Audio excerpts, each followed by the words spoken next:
ये मुद्दा नहीं है अबाउट किसान, इट इज़ ओनली अबाउट सियासतदान जिनको चलानी है अपनी राजनीति की दुकान, और इसीलिए वो कराना चाहते हैं हिंसा का तमाशा और कारस्तान। राकेश टिकैत ने मामले को सुलझाया तो गांधी परिवार ने मामले को उलझाया। आज वही लोग उसी राकेश टिकैत को न जाने किस किस का एजेंट बता रहे हैं। जैसे कि राकेश टिकैत ने अपनी नैतिकता खो दी है, वो उनका विषय है, चलिए वो तो रंग बदलते रहते हैं। ये किसान कानूनों पर भी इन्होंने रंग बदला है। पंजाब में उनकी जो सरकार है उसमें एकमात्र ऐसी सरकार है जहां पर कॉन्ट्रैक्ट फार्मिंग का प्रावधान ब्रीच करने पर किसान को जेल में डाल दिया जाता है। उस पर राहुल गांधी कुछ नहीं कह रहे। तो मुझे लगता है कि बीजेपी का तो सबसे बड़ा एजेंट वैसे राहुल गांधी से बड़ा कोई एजेंट हो सकता है। जहाँ भी वो जाते हैं वहाँ पर बीजेपी की जीत निश्चित कराने वाले लोग दूसरों को बीजेपी का एजेंट ना बोले। प्रियंका और राहुल तो ठीक थे, पिछले 3 दिन से रॉबर्ट वाड्रा भी निकल पड़े हैं। तो ये केवल सत्ता से इतने वो महत्वाकांक्षी है सत्ता के लिए और अपने स्वार्थ के लिए कि लगातार वो अनर्गल विषय उठाते रहे। सिद्धू जी की बातों का मैं क्या कहूँ, राजनीति में थे, वो कहते थे मनमोहन सिंह को ये मौन मोहन सिंह है, ये ना सरदार है ना असरदार है। राहुल गांधी को पप्पू उन्होंने बुलाया। आज वही शब्दावली, केवल पार्टी बदल कर वही शब्दावली वो किसी और के लिए इस्तेमाल कर रहे हैं। नमस्कार, आप देख रहे हैं ओ न्यूज़ हिंदी और मैं हूं आपके साथ आयुषी श्रीवास्तव। पिछले 20 घंटे में लखीमपुर जो खीरी मामला था उसको पूरी तरीके से राकेश टिकैत ने योगी सरकार के साथ मिलकर सुलझा लिया है, जिसके बाद अब राकेश टिकैत भी योगी सरकार की तारीफों के पुल बांध रहे हैं, उनके मुरीद हो गए हैं। आपको बता दें ये वही टिकैत हैं जो कल तक योगी आदित्यनाथ को उत्तर प्रदेश से बाहर निकालने की बात करते थे। हालांकि कहीं ना कहीं अब कांग्रेस को जो है वो मिर्ची लग रही है। इसी मुद्दे पर हमारे साथ ज़्यादा बातचीत करने के लिए सोशल पैनलिस्ट शहजाद पुनेवाला जी मौजूद है, जो तमाम मुद्दे पर अपनी बेबाकी से राय रखते हैं। सर बहुत बहुत शुक्रिया। सर, पिछले 20 घंटे में लखीमपुर खीरी मामला पूरी तरीके से सुलझ गया है। राकेश टिकैत ने सरकार के साथ मिलकर फैसला भी लिया, जहां बड़े बड़े नेता नहीं जा पाए थे वहां टिकैत गए, पूरे मामले को सुलझा लिया। अब टिकैत भी योगी आदित्यनाथ के मुरीद हो गए हैं, उनकी तारीफों के पुल बांध रहे हैं। इस चीज़ को आप किस तरीके से? देखिए, ऐसा है कि राकेश टिकैत ने वहाँ पर किसानों की बात रखने के लिए वो वहाँ पर गए। वहाँ पर जो दुर्भाग्यपूर्ण घटना हुई उस विषय में उन्होंने सरकार, पुलिस और परिवारजनों के बीच में समझौता कराया, क्योंकि कहीं ना कहीं वहाँ पर केवल किसान के लोग ही नहीं मरे हैं, रमन कश्यप नाम का पत्रकार भी मरा है। अब वो किस तरीके से पूरी घटनाक्रम हुई उसके लिए न्यायिक जांच का आदेश दे दिया गया है, मुआवजा भी दे दिया गया है, सरकारी नौकरी का भी वादा कर दिया गया है। पर ये जानना ज़रूरी है कि किसने पहले कॉन्वॉय पर हमला किया, क्योंकि कॉन्वॉय में गाड़ी का शीशा टूटा हुआ है। तो ये सारी तमाम बातें और तथ्य देखकर राकेश टिकैत ने एक सकारात्मक भूमिका निभाई, मैं कहूँगा। और योगी आदित्यनाथ जी ने भी तमाम परिवारजनों की जो भी बातें थी उसको सुना। एक परिवार दूसरी बार पोस्टमार्टम करवाना चाहता था, वो भी विशेष प्लेन से वहाँ पर डॉक्टर्स को भेजा गया बहराइच में और फिर कराया गया, अंतिम संस्कार कराया गया। पर क्योंकि राकेश टिकैत ने मामले को सुलझाया तो गांधी परिवार ने मामले को उलझाया। और वो इसलिए क्योंकि देखिए, ये मुद्दा नहीं है अबाउट किसान, इट इज़ ओनली अबाउट सियासतदान जिनको चलानी है अपनी राजनीति की दुकान, और इसीलिए वो कराना चाहते हैं हिंसा का तमाशा और कारस्तान। सर, कांग्रेस की बात करें तो कांग्रेस कल तक समर्थन करती थी किसानों का, राकेश टिकैत का, राहुल गांधी गए थे किसान आंदोलन में, उन्होंने भाग भी लिया था। आज वही कांग्रेस कह रही है कि टिकैत बीजेपी का दलाल है। देखिए, दुर्भाग्यपूर्ण बात है कि जिनके कल आप सहारे पूरे देश में किसानों के बारे में बात रख रहे थे, किसान आंदोलन के नाम पर अपनी राजनीतिक ज़मीन खोजने की कोशिश कर रहे थे, आज वही लोग उसी राकेश टिकैत को न जाने किस किस का एजेंट बता रहे हैं। जैसे कि राकेश टिकैत ने अपनी नैतिकता खो दी है, वो उनका विषय है, चलिए वो तो रंग बदलते रहते हैं। ये किसान कानूनों पर भी इन्होंने रंग बदला है। ये वही राहुल गांधी है। उनको बताना चाहिए राकेश टिकैत पर सवाल उठाने से पहले कि उन्होंने इन तीनों कानून की वकालत 2019 के मैनिफेस्टो में भी की, जब यूपीए की सरकार थी तब भी की। पंजाब में उनकी जो सरकार है उसमें एकमात्र ऐसी सरकार है जहां पर कॉन्ट्रैक्ट फार्मिंग का प्रावधान ब्रीच करने पर किसान को जेल में डाल दिया जाता है। राजस्थान के हनुमानगढ़ में किसान ने गेहूं की खरीद करने की बात की तो उनको पीट दिया गया, लहूलुहान कर दिया गया। उस पर राहुल गांधी कुछ नहीं कह रहे। राजस्थान में 10 दिन में किसानों का कर्ज माफ़ी की बात की थी, कर्ज तो माफ़ हुए नहीं, किसानों की ज़मीनें हड़पी जा रही है बैंकों के द्वारा, उस पर राहुल गांधी कुछ कहना नहीं चाहते। तो देश भर में राहुल गांधी केवल राजनीतिक गोत्र देखकर राज्य का वहाँ पर जाते हैं, झंडा उठाते हैं किसानों के नाम पर या और भी विषयों के नाम पर, महिला सुरक्षा के नाम पर राजस्थान और पंजाब तक जाने की उनकी फुर्सत नहीं है। और फिर वो दूसरों को कहते हैं कि ये बीजेपी के एजेंट है, ये उनके एजेंट है, ये उनके एजेंट है। तो मुझे लगता है कि बीजेपी का तो सबसे बड़ा एजेंट वैसे राहुल गांधी से बड़ा कोई एजेंट हो सकता है। जहाँ भी वो जाते हैं वहाँ पर बीजेपी की जीत निश्चित कराने वाले लोग दूसरों को बीजेपी का एजेंट ना बोल रहे।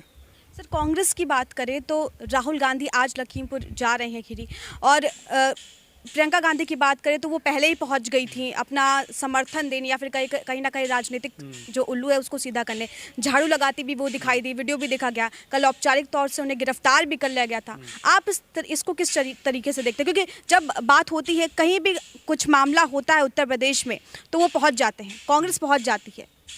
देखिए, ये सभी लोगों के बीच में कंपटीशन लगा है। राहुल गांधी, प्रियंका वाड्रा, अखिलेश यादव, ये आम आदमी पार्टी, ये तमाम लोग जो है इनके अंदर स्पर्धा है कि कौन पब्लिसिटी के लिए और पॉलिटिकल टूरिज्म और पॉलिटिकल इंटरेस्ट को साधने के लिए किसानों के नाम पर कौन सबसे ज़्यादा हिंसा मचा सकता है, सबसे ज़्यादा माइलेज खा सकता है, सबसे ज़्यादा अजीबोगरीब हरकतें कर सकता है। इसीलिए देखिए, प्रियंका वाड्रा वहाँ पर झाड़ू लगा रही थी।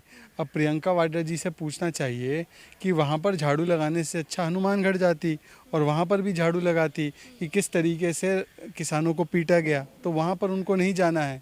अखिलेश यादव भी जो है, उनके घर के सामने पुलिस की गाड़ी को फूंक लिया गया।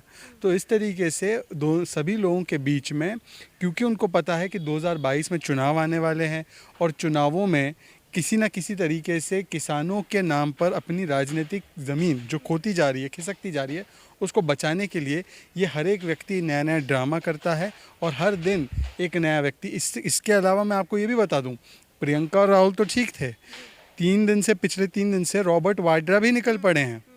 तो आप सोचिए कि इस देश में जिन्होंने सबसे ज़्यादा किसानों की ज़मीन का लैंड एक्विजिशन किया है, अवैध तरीके से आरोप है, वो लैंड एक्विजिशन और किसानों के हित की बात कर रहे हैं। तो ये कंपटीशन है भाई बहन और दामाद में कि कौन कांग्रेस पार्टी का नेतृत्व करेगा। मैं राहुल गांधी को शुभकामनाएं देता हूं कि वो अपनी बहन और अपने जीजाजी से इस स्पर्धा में आगे निकले। सर, चुनाव है 2022 में, उससे पहले विपक्ष को एक बहुत बड़ा मुद्दा मिल गया है। क्या लगता है सर, ये कोई साजिश रची गई थी, मतलब रची रचाई साजिश नज़र आती है? देखिए, मैं तो केवल इतना सवाल पूछना चाहूँगा कि उस इलाके में जो लोग थे वो बाहर से लोग थे। बताया जा रहा है कि उन्होंने कॉन्वॉय पर, क्योंकि वो राज्य गृह मंत्री की गाड़ी थी, उस पर हमला करने का प्लान बनाया। कोई किसान तो कभी किसी पे हमला नहीं करेगा। कोई राष्ट्रवादी, हमारे जो किसान और हमारे भाई हैं, वो कभी भिंदरन वाले की टी शर्ट नहीं पहनेंगे, वो कभी भिंदरन वाले की वकालत नहीं करेंगे। और अगर आप बारीकी से देखिए तो उसमें कई समाजवादी कांग्रेस पार्टी के ऐसे नेता थे जिन्होंने भिंदरन वाले की प्रशंसा की है। उसमें एक व्यक्ति है तेजिंदर विर्क, जिसका नाम शुभम मिश्रा के पिताजी ने शिकायत में भी दर्ज करवाया कि इस व्यक्ति ने मेरे बेटे को मारा, और उसके लिंक समाजवादी पार्टी से। और ये पहली ऐसी घटना नहीं है। आपको याद होगा गाज़ियाबाद में जब एक बुजुर्ग व्यक्ति के साथ आपराधिक मामला हुआ तो उसको सांप्रदायिक रंग देने वाला उमेद पहलवान, जब अवैध धर्मांतरण में पकड़े गए लोग, तो फिर समाजवादी पार्टी के नेताओं ने कहा कि ये तो मासूम है। तो अखिलेश यादव ने कहा मुझे पुलिस पर भरोसा नहीं। तो बार बार केवल राजनीतिक उल्लू और मोदी और योगी विरोध में देश विरोध, प्रदेश विरोध, किसान विरोध और सेना विरोध में कुछ लोग उतर जाते हैं। ये उनका पुराना तरीका है और ये उनकी लंबी साजिश है। सर, लेकिन अखिलेश यादव की बात करें तो उन्हें भी हाउस अरेस्ट कर लिया गया था, लेकिन अब उनका भी बयान आया है कि कहीं ना कहीं इसको वो गोधरा कांड और जलियांवाला कांड से जोड़कर देख रहे हैं।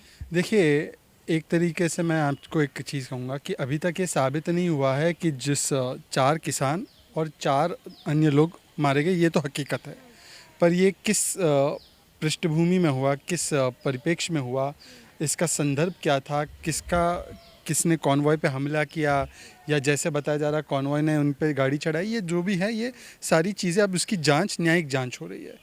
परंतु ऐसी घटना, और ये विभत्स घटना है, इसकी निंदा करनी चाहिए, पर ऐसी घटना जिसमें अभी तक साफ नहीं हो पाया कि ये एक्सीडेंट है, ये हिंसा के बाद हुई एक्सीडेंट की वजह से ही हुआ, या ये शुद्ध रूप से ऐसी कोई घटना है जो अप्रिय घटना है, उसकी तुलना जलियांवाला बाग से करना, वो जलियांवाला बाग जहाँ पर तमाम जो हमारे भाई बहन थे वो देश की आज़ादी के लिए इकट्ठा हुए थे, और कई ऐसे वहाँ के दृश्य हैं जो आज भी भारतवर्ष को, उसकी आत्मा को झंझोड़ते हैं।